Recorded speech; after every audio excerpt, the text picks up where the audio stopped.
Hi, this is Phoenix Genesis for PhoenixGenesis.com and our two YouTube channels, Phoenix Genesis and FryCam. So today I want to talk about turning your trekking pole into a steady cam. So what you're going to need is a trekking pole, and there's different ways to mount it. I just use this one, it's called Outdoor Products, and I got this at Walmart. It was very inexpensive, I think $7 to $9. And what everyone usually does, first off, is they'll wrap some duct tape around this, and I'm going to show you where you're going to place it and how it's going to be useful. And again, depending on your hands and your length of your pole and configurations and filming, this is going to vary from person to person. By the way, this is a little tip I'm going to throw out as an extra.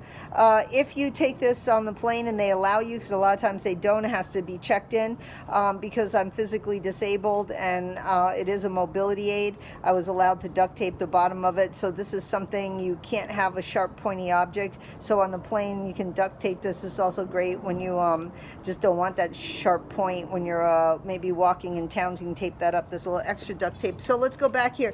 So this trekking pole, I bought this for the specific reason that it has the mount right here for the stick pick to mount my phone. I don't use any other camera. There is no need to use another camera, and basically this screws in here. Then you're going to take a rubber band to hold your phone in place, and obviously I'm filming with my phone, so I don't have it right now. And then you're going to use this little wheel to tighten this up. This is a quick pod, and I got this with a monopod at Best Buy, and I actually ended up buying two, so I have an extra one in case this breaks. So this right away, you can hold this out. You'll see a lot of people just hold this up and walk and talk, and this is great if you're just moving along because you are the steady cam. But what if you really want to just get a nice traveling shot of the scenery and maybe another hiker going by that you're following? So now what you're going to do, and this is a penalty about 1.5 extra ounces for your kit, so it's still pretty moderately light, but for what you're going to get out of it, it's just worth it. And I got these just at the dollar store. I think they were a pack of 2 for $1. Maybe I think now they're like $1.20. Not expensive at all. Of course, these are the cheaper ones. The tips do tend to break off right here, so you know, if you want to invest in something heavier, this is just what I use. I have a bunch of these. So what you're going to want to do is you're going to want to put your tape somewhere, either under here, somewhere where this isn't going to slide around. I'm not going to bother with these things because they break, so I just like to have it right here. So see, we want like a counterbalance right here. See how this is swaying really nice? Or you can put it up even higher up here for here. Now, depending on what kind of shot you want, you could, clip this down here. You can clip this, over here. Again, it's going to depend on what kind of movement you're doing. Of course, the longer this pole is and the farther away, the more steady you're going to be in your movements with your camera. So the closer up it is, the more shake you're going to get. So for a nice steady one, you want to get low. Now remember, your arms and legs are shock absorbers. I used to do a lot of mountain biking when I was in my 30s, and people would go and get these expensive shocks, and you didn't need that. Your body is your suspension system. So think of the same thing with your photography. Your body's a suspension system.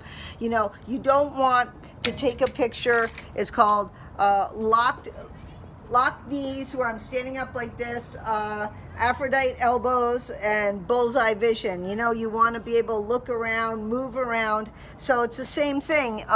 Once you get this, so it's more light, and hopefully you'll see. I'm going to back up.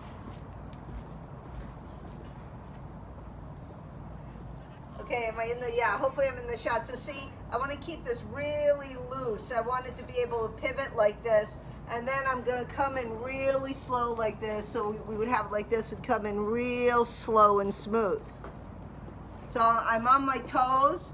I'm not doing any heel strikes, and I'm just kind of like going really steady, and you're gonna move like this. Now also, what's really nice with this counterbalance is you can do shots where you can kind of pan, you could tilt, you could pan again side to side here, nice and steady like this. See, and I'm pivoting. You want to use your whole body. Lift up your feet, get on your toes, and just kind of pivot back to back. You're going to get a lot of smooth shots with this thing. You just got to play around with it. Don't, again, a lot of people just go buy gear, throw it. No, I'm ready to go do my through hike.